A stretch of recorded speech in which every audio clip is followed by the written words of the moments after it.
Hello and welcome. Thank you so much for joining me.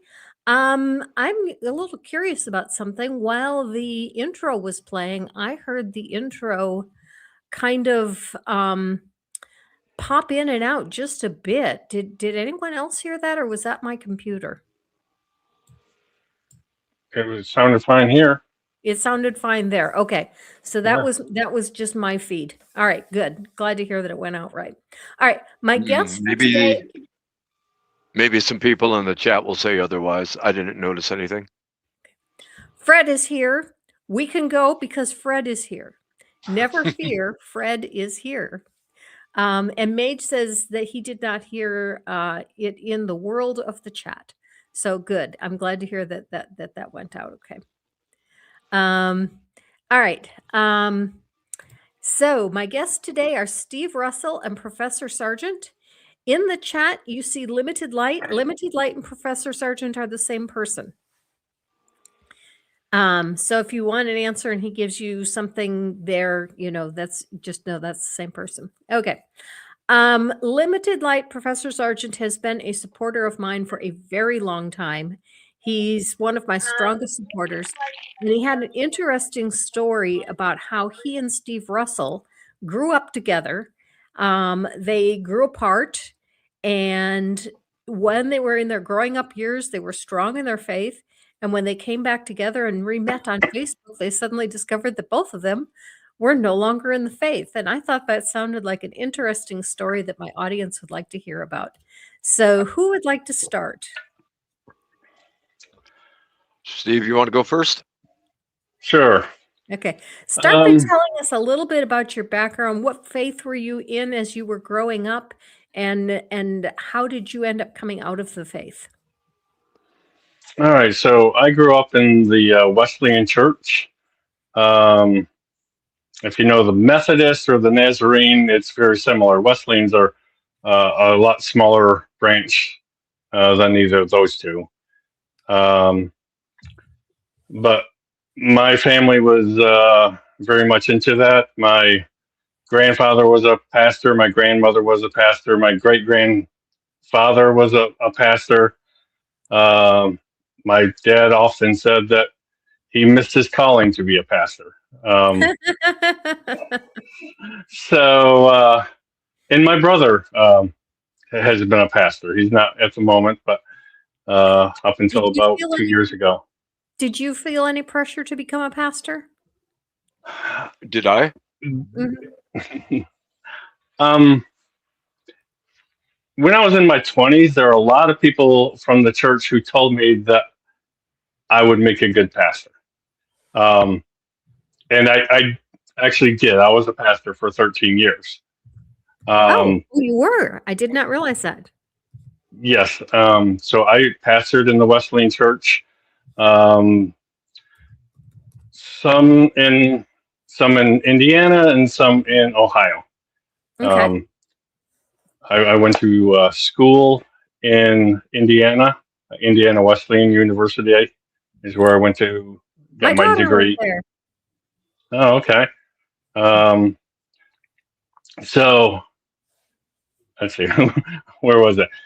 So I grew up in the faith, being told, the faith being taught it was the true word of God, that there were no errors in the Bible, basic fundamentalist theology.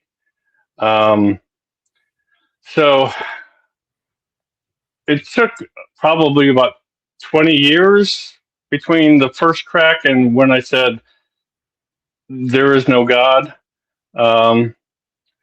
So there were just a lot of things that happened in life. When I was studying the Bible, I found errors. When like the homosexual marriage thing was big about 10, 15 years ago. I read so many books on those subjects, and like nobody could agree, even though they were using the same verses. It was just things like that happened over and over again until I said, the Bible is not the Word of God. Jesus was never God. So I guess that's the short version of it. There is an extended version that maybe we can talk a little bit more as we go through. But Well, I am interested in a little bit more of the extended version in that, what is it that convinced you that what you believed wasn't true? Was it things you learned in seminary? Is it just things kind of came up along the way, or what was it that convinced you it wasn't true? a little bit of both. Okay. So my first real crack in it was in theology one. I had to write a paper, and I chose the canonization of the Bible. Okay. And I was always taught that the leaders of the church came together and the Spirit came over them, and they chose these books, and there really wasn't any doubt. But then when I did this paper on it, it was a lot of books were like left out, like the epistles Shepherd of of Hermes? Barnabas and Clement and Shepherd of Hermes. And yeah, I still have a book with those in it because I had to find those to read them after this. And then there are books like First John, Second John, that and Third John, and some of these books that were debated on, and Revelation was highly debated on. So that was kind of my first crack. Okay. And that, before you go on, I want to mention that is one thing that was kind of funny for me as a believer, because I asked several pastors. We moved a lot because my husband was active duty Army, and as we went from church to church, that topic came up several times, and I asked several pastors about the canonization and how we got our canon, and most of them just gave me the brush off. Most of them wouldn't even answer me. right. Yeah, I found that most Christians don't know the answer to tough questions. And so they're going to brush it off and, say God works in mysterious ways, or you have to have faith, or some cliche like that. Okay, so what was the next crack after the canon? The next crack was probably some books I read by Philip Gully. If Grace is True is one of them. But it talks about if God is really love, there cannot be a hell. So that was the basic premise of some books I read of his, and it made sense to me. So I really stopped believing in hell and the eternal punishment, and which was that acceptable to your denomination? No. Okay. Not at all. Okay. So, but like I was mostly a youth and children's pastor. I didn't get to preach much.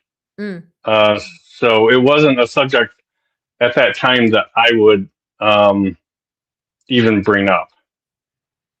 And actually, that was probably my third crack. The second crack was one of my professors in Bible school taught me that the end times theology was nonsense. The rapture, the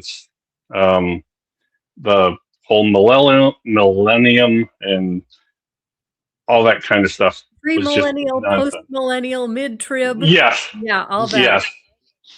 And the tribulation was nonsense. It was made up by,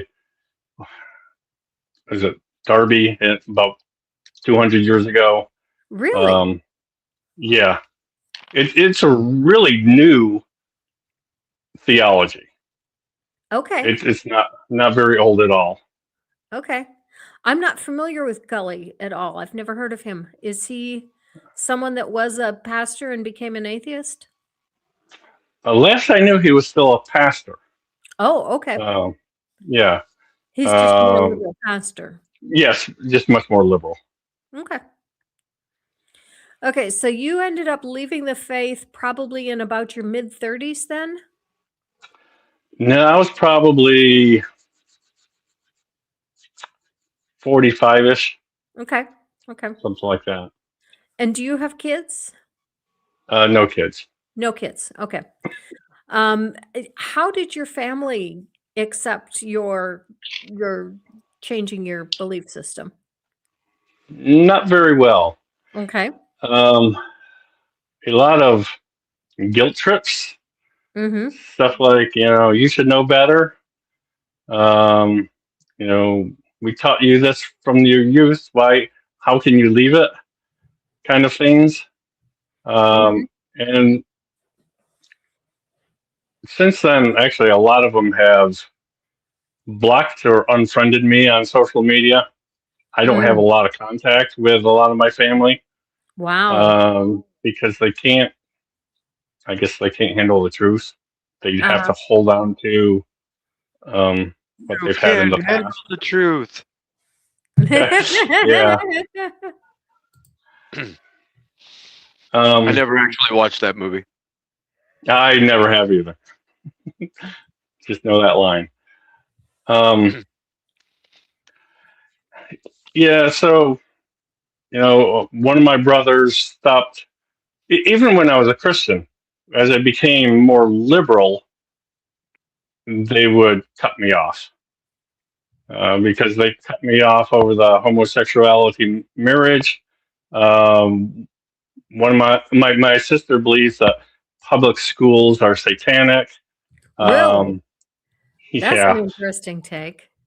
So she homeschooled all of her kids Uh-huh. using Ken Ham. You know Ken Ham? Oh yeah. Oh yeah. Okay. I In figured fact, you would. Professor Yeah. Sargent suggested we get on the topic of the flood because that's one of my favorite topics. Yeah. Plus there was was it at the Creation Museum or the Ark Encounter? I think it was the Ark Encounter that Joe had organized last year, and you and John Yes. were there. Yes. Yes. Mm-hmm. The Ark Encounter. Yes. Okay. Well, it was actually Ark Protest. We were not far from the Ark Encounter. We were probably about 100 yards from the Ark Encounter. And we did at the end of our protest rally go and walk down there. In years past, I am told this was the first year that I made it. In years past, some staff from Ark Encounter would come up and talk to the people that were at the protest, or at least meet them at the gate and talk to them. So we were a little bit surprised that no one came and met us this year. Although I got one possible explanation from Joel Duff. I don't know if you're familiar with him. He's a science communicator, and he frequently responds to creationist claims. And he does a lot of digging into the background of Ken Ham and the Ark Encounter. And he did a report that they laid off a huge number of staff. They laid off like 20% of their staff. They're in some financial straits. They did not budget well, and they didn't get as much as they expected from donations. Their sales are way down. This past year in 2025, their sales were almost as bad as they were in 2020 during the pandemic. And so that's probably why they didn't greet us, is because they just had massive layoffs and there just wasn't any staff left. Interesting. Mm-hmm. Oh, Purple Rhymes with Orange says they were monitoring us with camera drones. That's right. I forgot about that. Yeah, there were some camera drones there. Or at least somebody had drones up. Yep. Mm-hmm. And Fred asks whether they were armed drones. If they were, I did not see it. So Steve, you have some particular nexus with the flood. Tell me about that. Okay.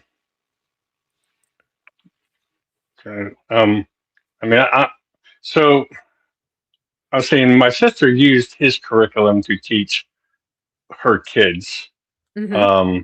science and history and stuff like that. Um, Poor kids. yeah, yeah.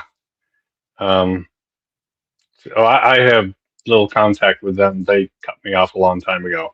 Uh, So I don't exactly know where they're at. So, uh, but that's just kind of what I was saying there. okay. Okay. Professor Sargent, tell us about yourself. What faith did you grow up in, and how far did you get in that faith, and how did you get out of that faith? So I was raised Lutheran. Um, Looking back on it, apparently I was in the synod that is the most liberal. Hmm. Uh, Originally, it was the LCA, Lutheran Church of America, and some got together. I think it was in the 80s with the LCA to form the ELCA, Evangelical Lutheran Church of America. And then starting to hear the phrase evangelical being used elsewhere 10, 20 years later, I'm going, I don't know why they chose that. um, I recall, I forget what it was called. I remember us going down to New York City for some sort of huge service. I think it was at St. Peter's Cathedral, it's called. Mhm. A big reconciliation going on with the Catholic Church. Mhm. Mhm. That was like late 70s, early 80s. Um, and uh, since I haven't been interviewed about this kind of stuff before, I'm just going to try to put out some what might be salient ideas and see if that makes you want to draw on anything. Um, Dad is a very religious man. Uh, I have an older brother who became an organist. I suspect he may have stopped believing as before me, possibly, even though he's still working as an organist. But he cut me off for some reason in 2005 that we've never been able to figure out. Hmm. Uh, as for Dad, um, a little bit after I got my master's degree, he had said he had had enough with the job he was working. He had started out as a manager of supermarkets, Mhm. and the company no longer exists, by the way. Um, but basically, he felt that it was killing him, and if he tried to stay, that it would kill him.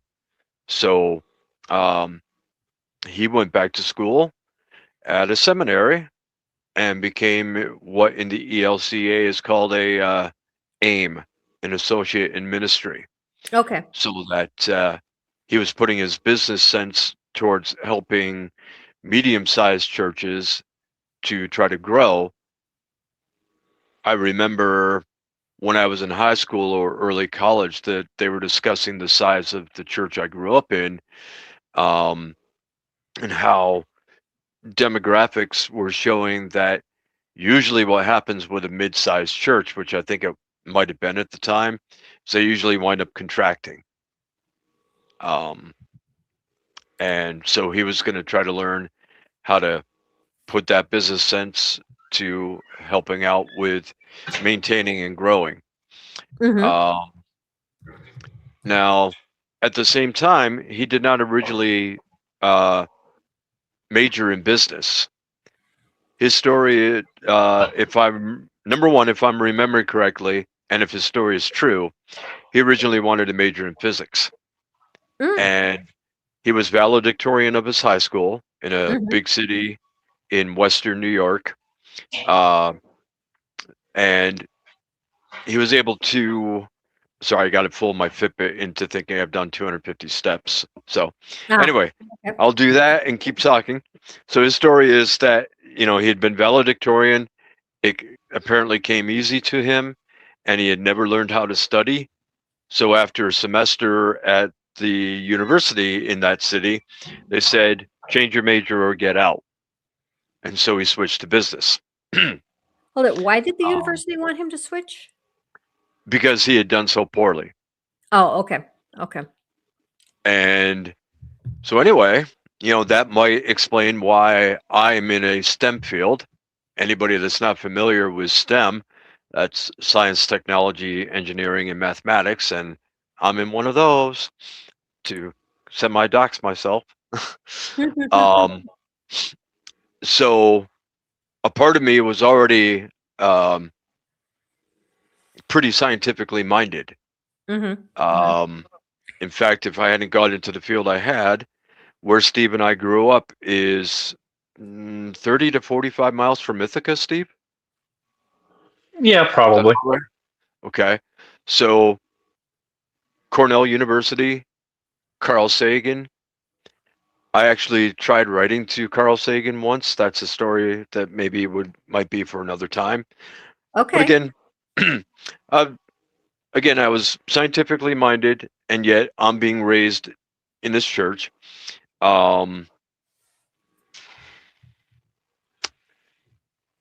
And there was never really any good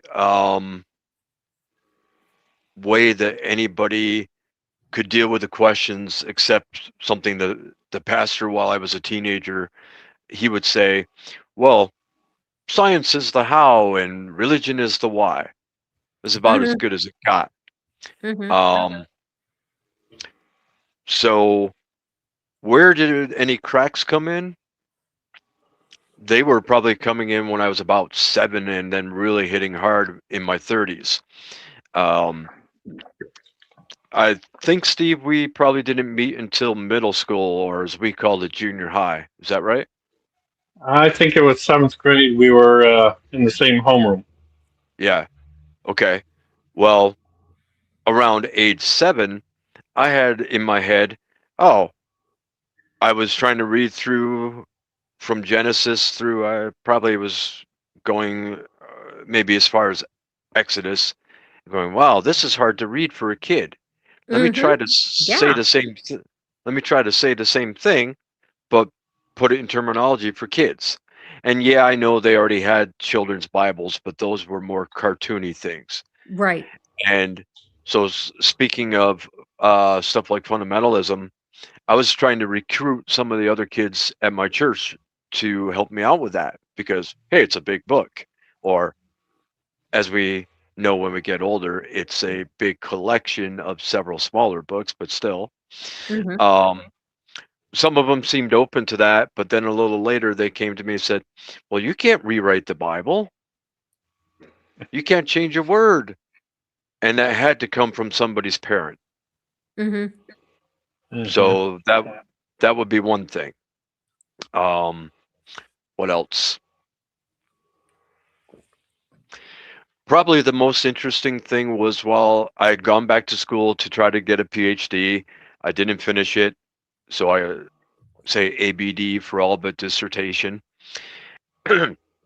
While I was doing that, there was a what they call a distributed computing program, where scientists were gathering data on things, but they had so much data that you couldn't have just one scientist or a team of scientists combing through it. So if somebody volunteered as a quote citizen scientist, they could send you out work units that, as long as you had the app to download the work units and do the analysis and then send it back. Well, that was SETI at home. Do either of you know what SETI at home is? Are you talking about like online courses? No, no, no, no. Okay. No, this is there are others that grew up after this one. SETI at home, SETI, the search for extraterrestrial Oh, intelligence. SETI. I thought you Yeah. said Yeah, study. no, no, SETI. That's why I thought you were And talking about online courses. Okay, SETI. Yeah, the oh SETI no, no, no. project. Okay. So there are actually a couple different things that go by the name SETI something. And it's not necessarily the belief that they are out there or that they're intelligent, but looking through radio signals that have been gathered. So I joined that in 1999, and around 2005, 2006, I found out that they had a discussion board. And so what you might find of interest is that for a little while, I, without ever hearing of other apologists, was playing apologist on the discussion boards for a while, and really got hit hard by some people. Uh, One guy who had studied psychology but thought he knew enough about mathematics was saying, well, in math, you prove everything. And I got him on that one because no, you can't prove everything. You have, Pythagorean theorem. well, that's proved. Oh, it is. But Okay. but talk about you around the same time with Euclid. Euclid knew you have some undefined terms, because if you try to define everything, you're going to go in circles. So you have a few undefined terms, and then everything else has a definition. And then you have some postulates or some axioms, some things that you're going to accept as true, a very small set of those. And then, yes, everything else gets proved. So I was going around saying, well, excuse me, if this, then that, well, if there is a God and if Jesus was his son, then maybe this could have happened, et cetera, et cetera. Well, after a while of those discussions, and this was happening as I was beginning to doubt even more. So that it was around 2006 that to myself, I was saying, I'm agnostic. 9/11, same as Seth Andrews, 9/11 didn't help. I had Muslim colleagues and friends while I was working on the PhD. So I'm like, this isn't cool. And was there a lot of animosity toward them after 9/11? Did they? something happened on campus along the lines of a note being put on someone's door threatening them, saying go home. Not I don't think it was one of the ones that I was in the same department as a grad student with, but we had heard about it.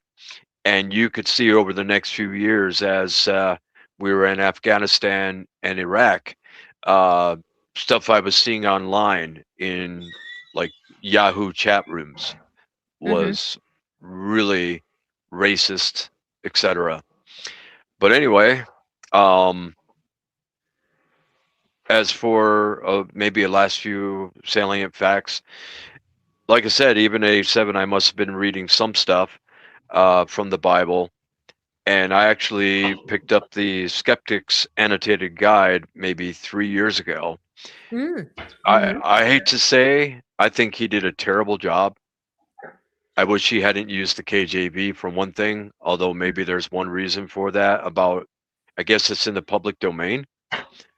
So part of it might be, I don't know this for sure, but part of it might be that there are certain certain denominations that are King James only, and they won't listen to you unless you're quoting from King James. I don't know. Well,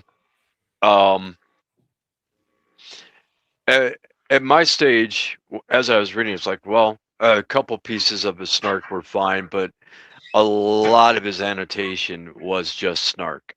It's like I wanted something deeper than 90% snark. If I, maybe there's some people in chat.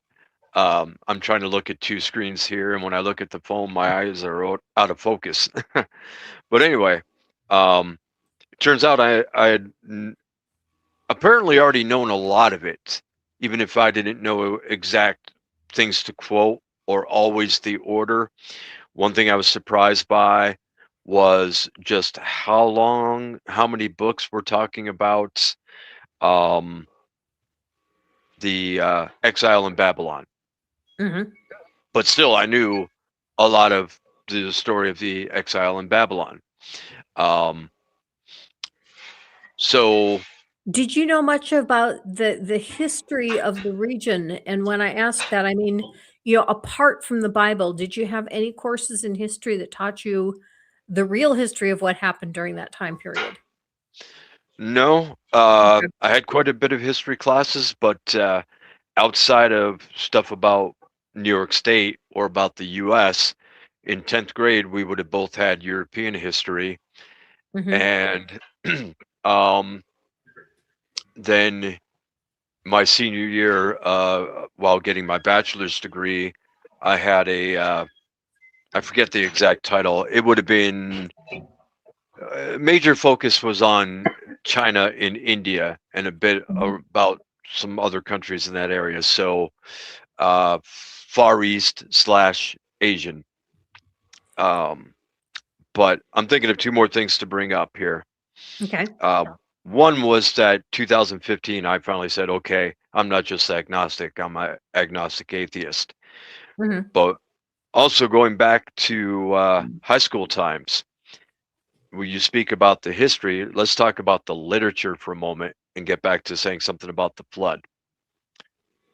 Steve, I don't know who you had for 11th grade English, but do you remember somebody with the Germanic version of God as her last name? Yes. Okay. So my class was with her. I don't know why I brought it up.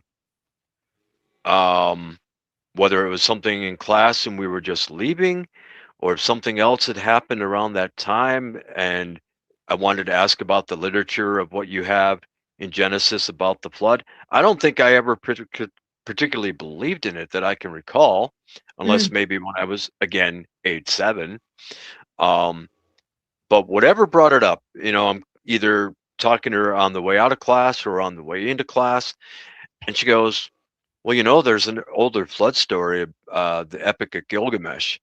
And I don't know if I checked it out of the library or if she handed me a copy, but I read it. I don't know what her beliefs were. I don't know what her thinking was about why she brought that up. But it's like, no, that was one more nail, one little pinprick over years Mhm. that were making me go, what is going on? So that finally, by 2015, I'm like, no, there's just stuff not adding up.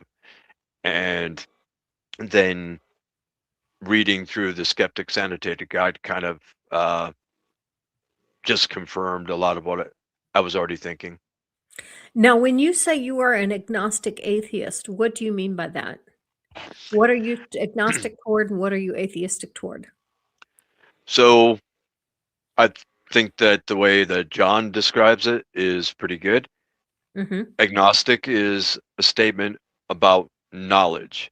Mm, I okay. don't know for 100% certain that there is no God, Mhm. but I don't believe, In therefore any God. atheist. Okay. And specifically, I've also heard you as well as John say specifically, if there is one, it sure as heck isn't the one that's described in the Bible. Right, right. I don't know if there's any gods out there, but I know that the Christian God isn't real. Yeah. And really following 9/11 and maybe trying to hold on, going to a Lutheran church that was in the area of where I was trying to get my PhD, trying to go to that for a year or two, maybe every 2 or 3 weeks compared to the weekly stuff I was used to. Um, what was I going to say? Something about 9/11 and the university in your PhD program. What was I saying just before that, though? I was trying to link things and I lost it. Oh, well. Oh, and by the way, no, I was never. Uh, I did have one or two people just after or as I was finishing my master's degree try to say, you should become a pastor. It's like, yeah, no way. I just spent this time on the bachelor's degree and the master's degree. The original plan was to teach secondary level. Why, after spending 5.5 years, should I switch over to that? Mhm. Anyway, I want to address this question. Clement Green says, well, no, knowing and believing is sort of the same, isn't it? And I would say, no, it's not. If I know something to be true for a fact, then I also believe it. I know that I can walk. I also believe that I can walk. But it does not work in reverse. I don't know if I can. Let's see. What's something that I haven't tried that I don't know if I can do or not? I don't. Survive on the International Space Station. Okay, I don't know if I can survive on the International Space Station, but from what I've seen of other people, I believe I can. I don't know that I could survive the trip out there and back, but I think I could survive on the station itself. And I think that's the difference between knowing and believing. We can believe something we don't know, but if we know something, then we definitely believe it. Or Any going back comments on that? to, if we go back to Euclid and Pythagoras here for a moment, I forget the exact statement of this because I haven't had to teach geometry for a while, but Euclid's fifth postulate having to do with parallel lines. For about 2,300 years, people believed that you could actually reduce that set of axioms, that set of postulates, because they thought that the fifth postulate about parallel lines could be derived from all the other postulates that he had. So it was a small set of postulates. They were going to try to shrink it one more. And then we had two people working roughly around the same time, just like we had Leibniz and Newton around the same time working out differential calculus. I think it was around the 1850s. They were able to prove that no, you can come up with a different type of geometry when you uh, say something differently about the fifth postulate. And I can't say it any more clearly than that because it's been 22 years since I took the math history course where this came up and Is haven't had to teach geometry since much after that. math is your forte? It is. I needed you last week.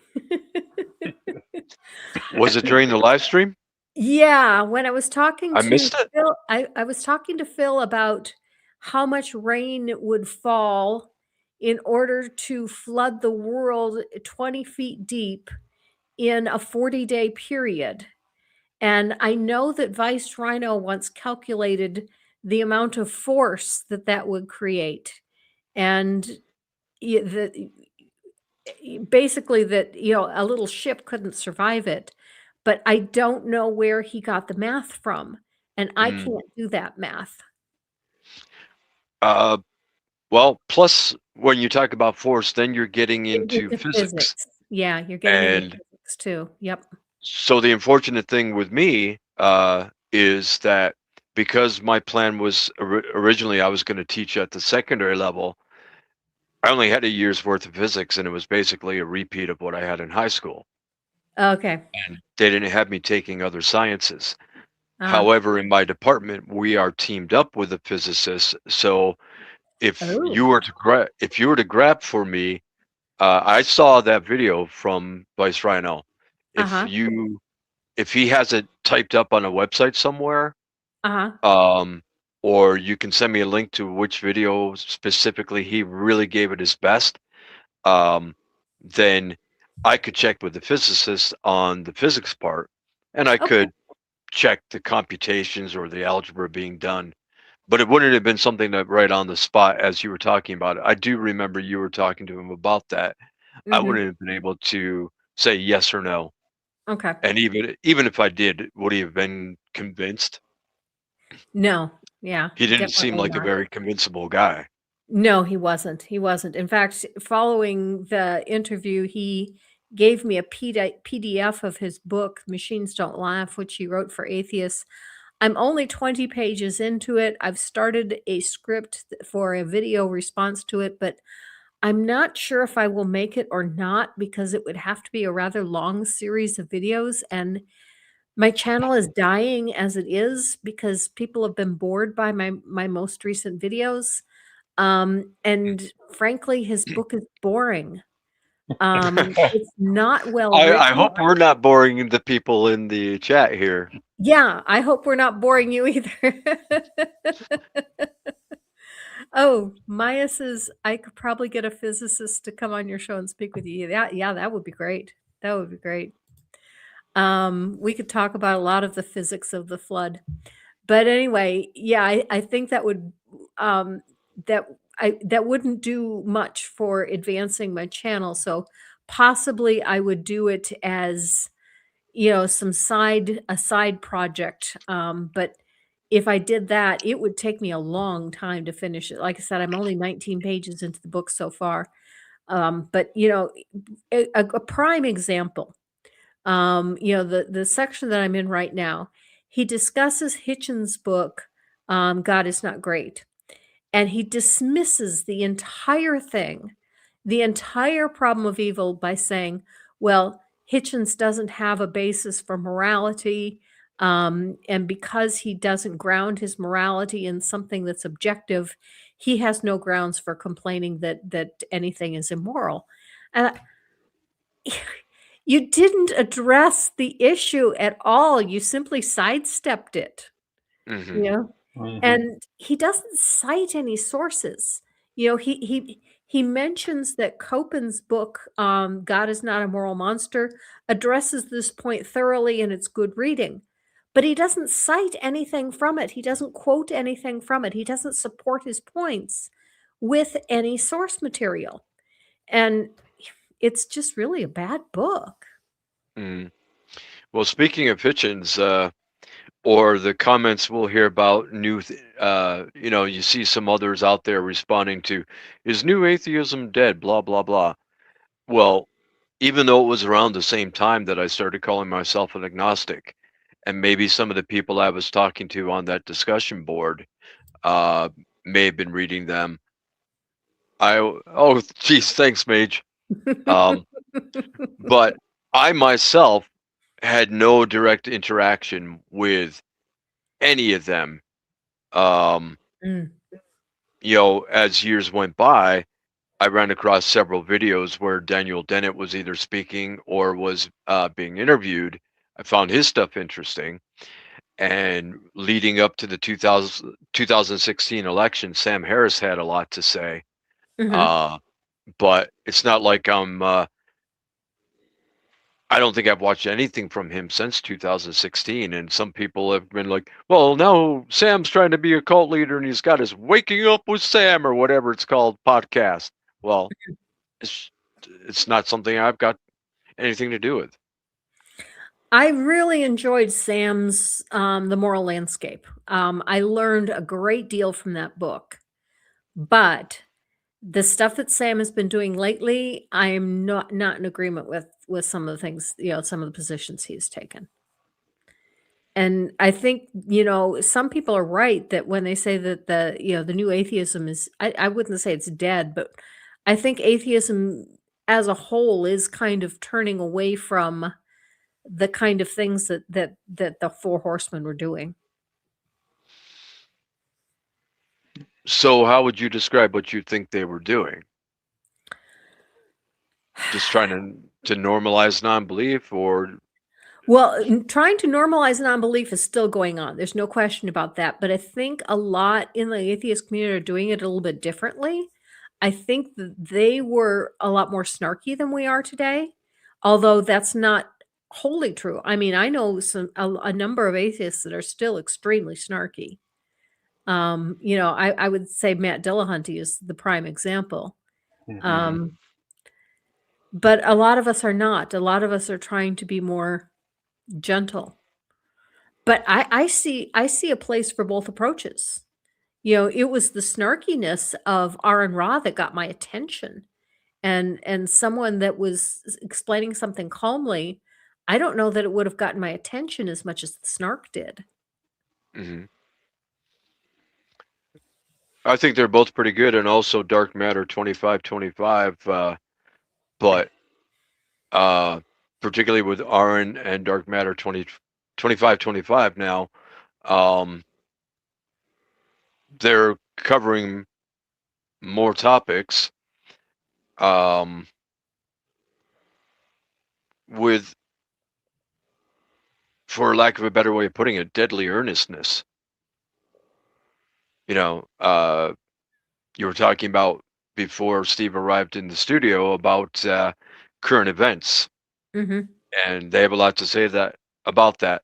Not that Matt doesn't, although I think Matt is perhaps tailoring it to a specific subset that will want to hear how he's responding to certain things. Mm-hmm.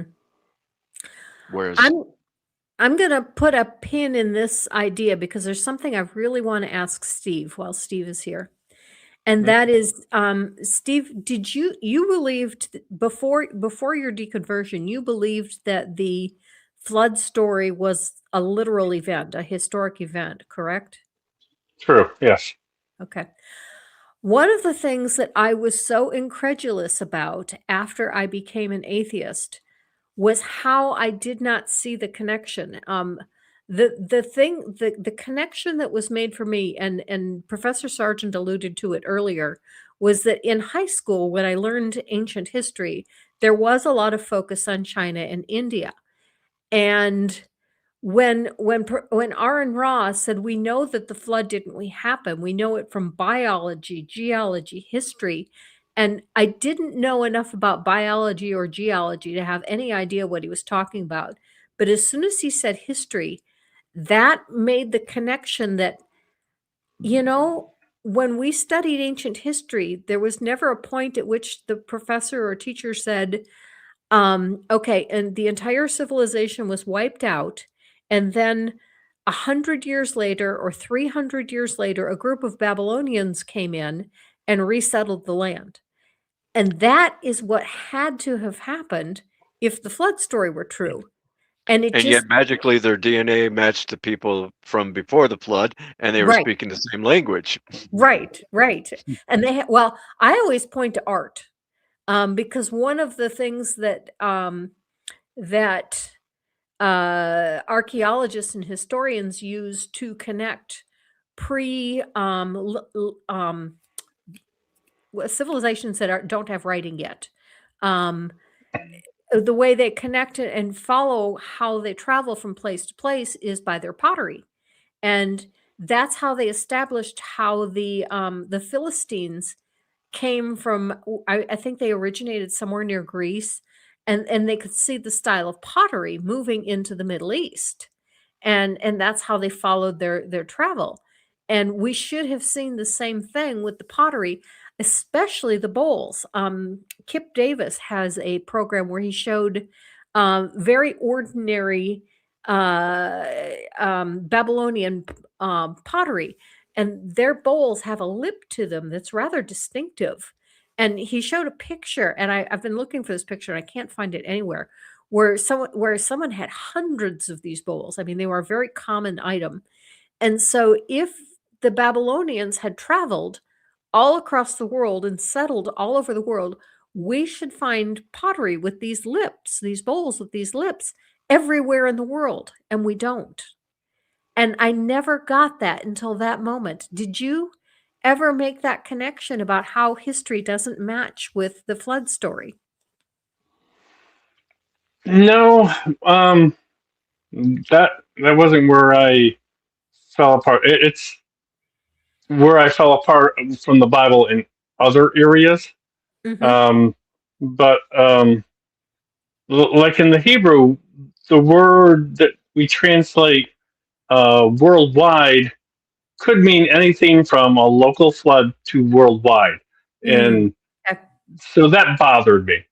It's Mm-hmm. like, how do we know how to translate all this right? And is this truly what the author believed? And I was thinking, lots of time we exaggerate like that.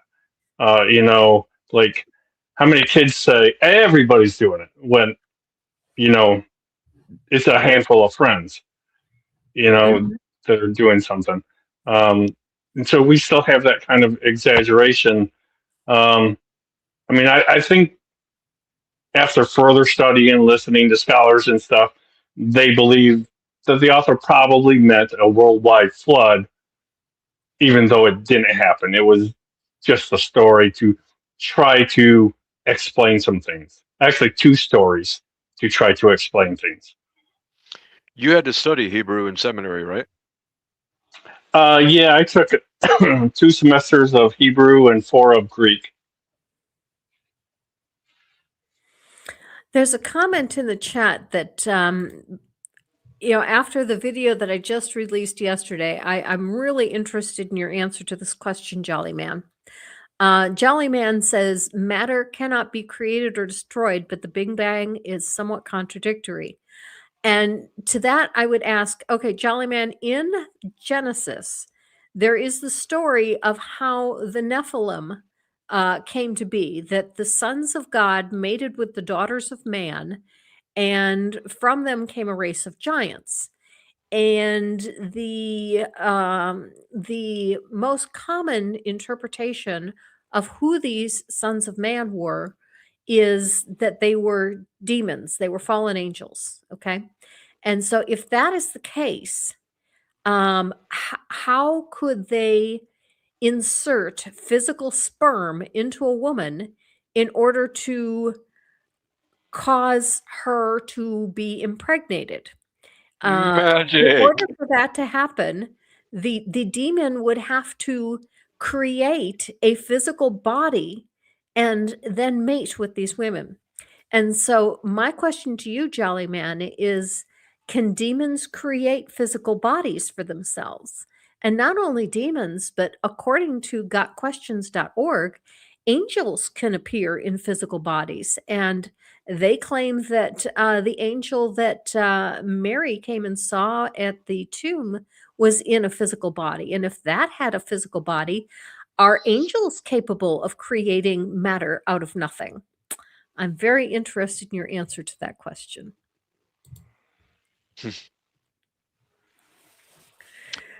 Plus, his question is also malformed. Nobody says that that energy wasn't there before the Big Bang. Mm-hmm. Mm-hmm. Yep. Because the Big Bang caused the universe to expand. It didn't cause matter to suddenly Cause it, exist out of nothing. yeah. Well, again, my lack of connection with the physics is a bit of a problem, but there was something to work with to begin with. I had an astronomer on once, and she had some really great insights into some possibilities of how the Big Bang occurred. And she had a book in which she discussed about 4 different possibilities, one of which involved dark energy. And she talked about how dark energy can cause an inflation event. And I don't remember well enough. I'd have to reread the book to see exactly how that works. But dark energy in interacting with, I can't remember if it was a black hole or what, but it can cause these inflations. And that could be what started the Big Bang. Do you recall how long ago it was that she was on? It wasn't that long, probably about 6 or 8 months ago.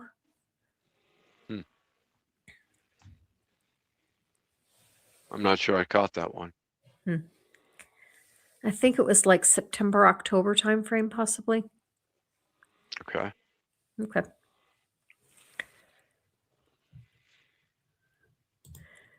And Skeptic Philosophy says, yeah, the angels that the people of Sodom wanted to rape clearly had physical form. Yeah. Yeah. So where did those physical bodies come from? Did they create them out of nothing? Okay. Yep.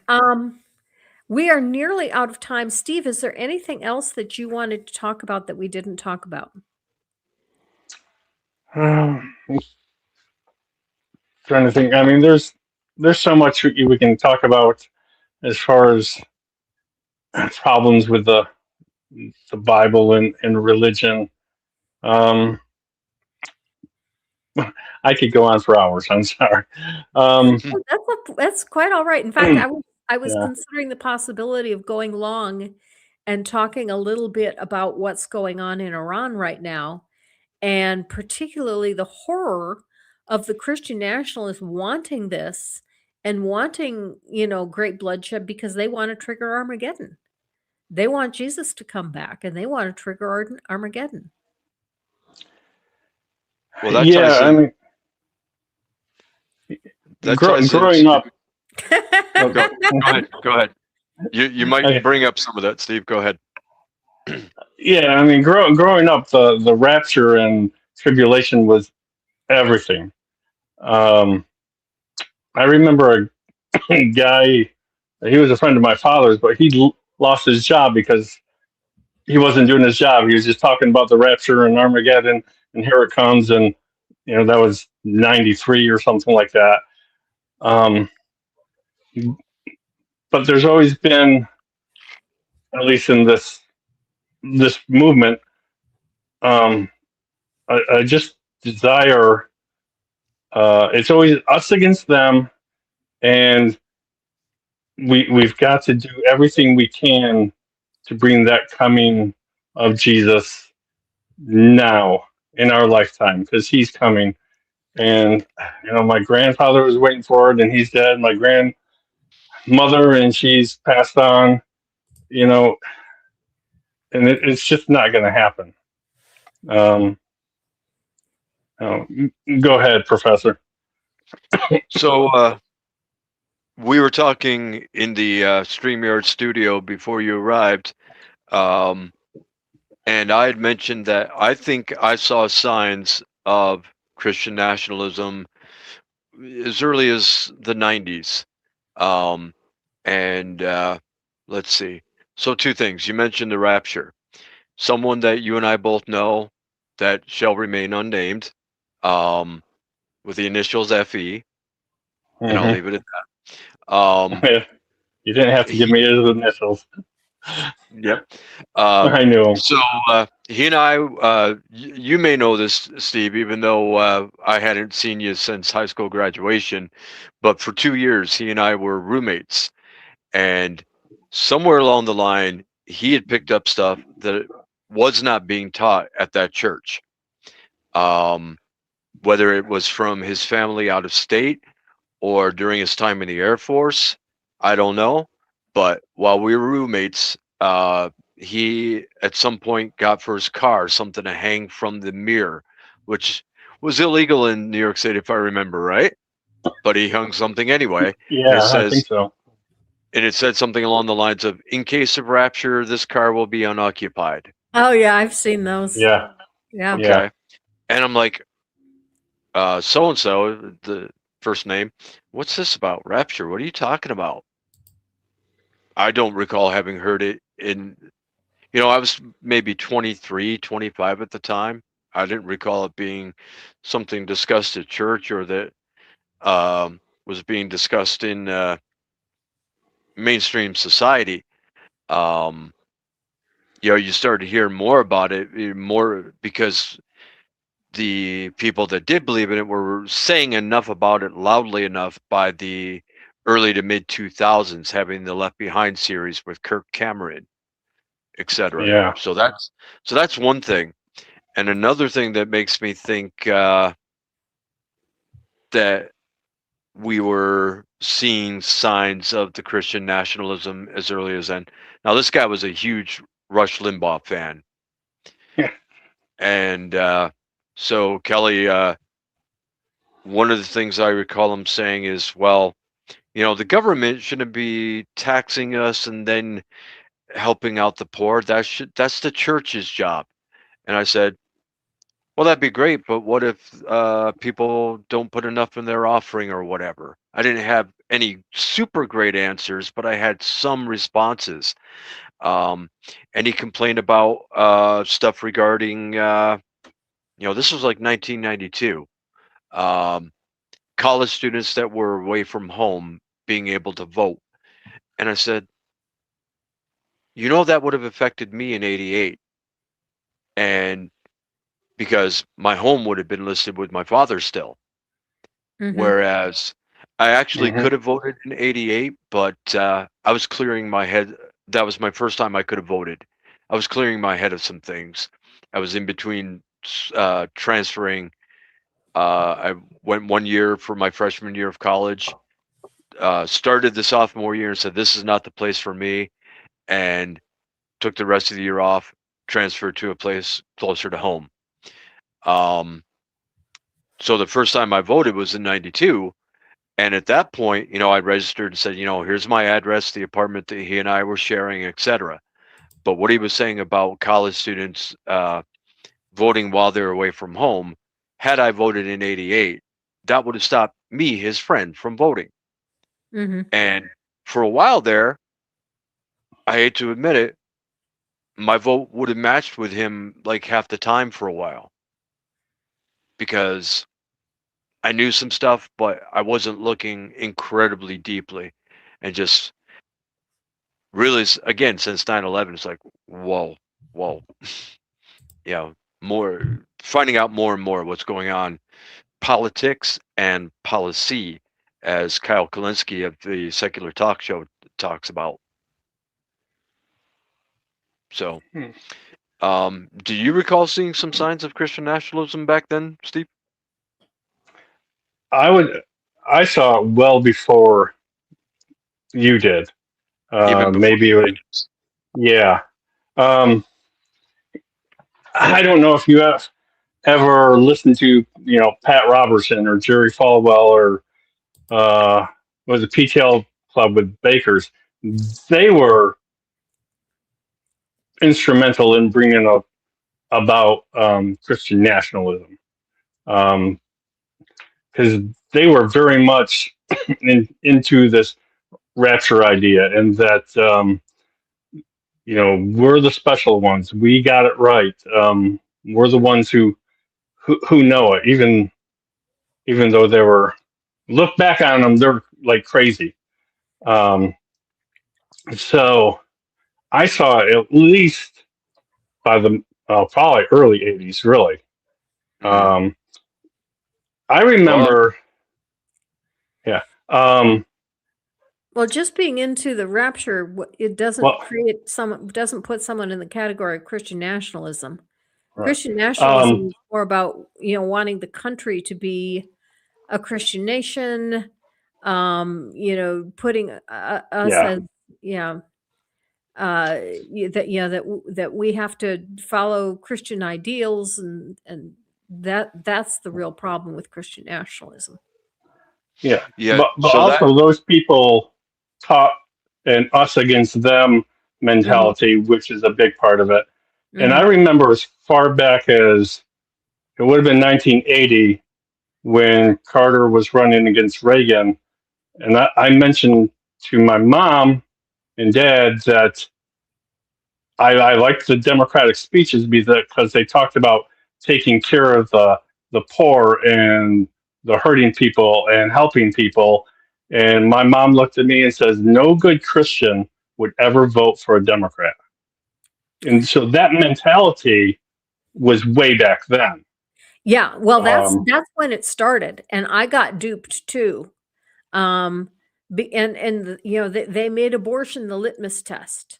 yes, Um, you know, it, Reagan got together with Jerry Falwell and I forget who else. Um, Wyrick, something like that. yeah, and they pushed this big idea that abortion is killing babies. Nobody cared about abortion before 19. Well, the Catholics did. No, But, it certainly was never a political issue until 1980, and 1980 is also the first election that I voted in.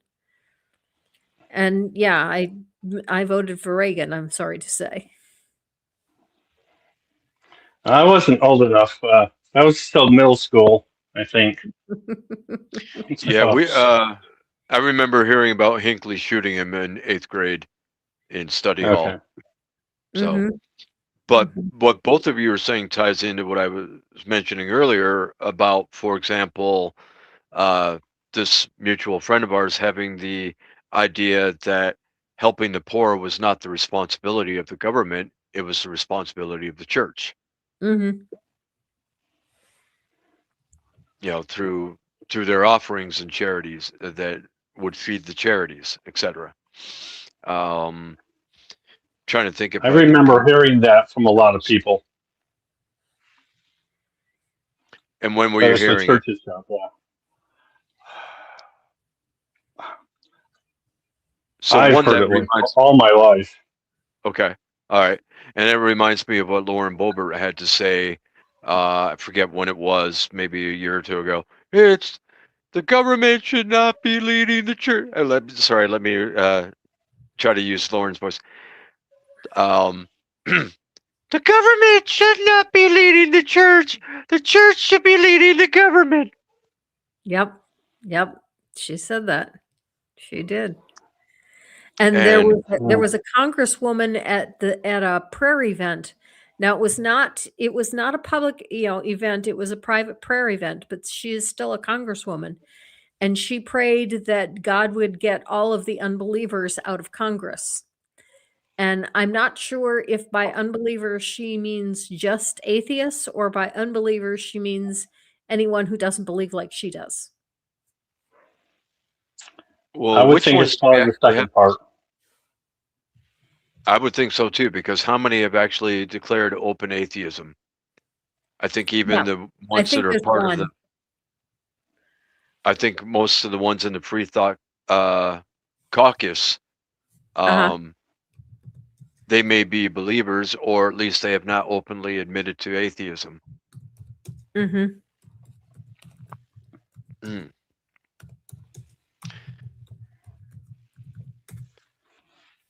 So do you have further questions or something come up in chat that we could keep? I was gonna close us down in just a minute. I wanted to. I just Googled whether or not there are any open atheists in Congress, and I have one response, but it's a Reddit, so take that for what it's worth, which says only one current member of Congress doesn't believe in God openly, and that's Jared Huffman of California. So, but that's just a Reddit post, so I don't. It's not necessarily a reliable source. Okay. Okay. Professor Sargeant, did you get to say all that you wanted to say, or is there anything else that we missed that you wanted to say? Oh, I'll probably think of plenty. I'll add one thing real quick. Okay. That when you asked about, did I know about the history of Mesopotamia? And I mentioned that what my history background had been. I did stop reading for a while the Skeptic's Annotated Guide because it was getting so boring, and switched over to reading Dr. Joshua Bowen's first book. Atheist Guide to the Old Testament? I think volume 1 is, I'm not sure if I read volume 2 or not. I can't recall off the top of my head. But what I've been doing past couple of years is alternating between science fiction, political, and atheist content to read.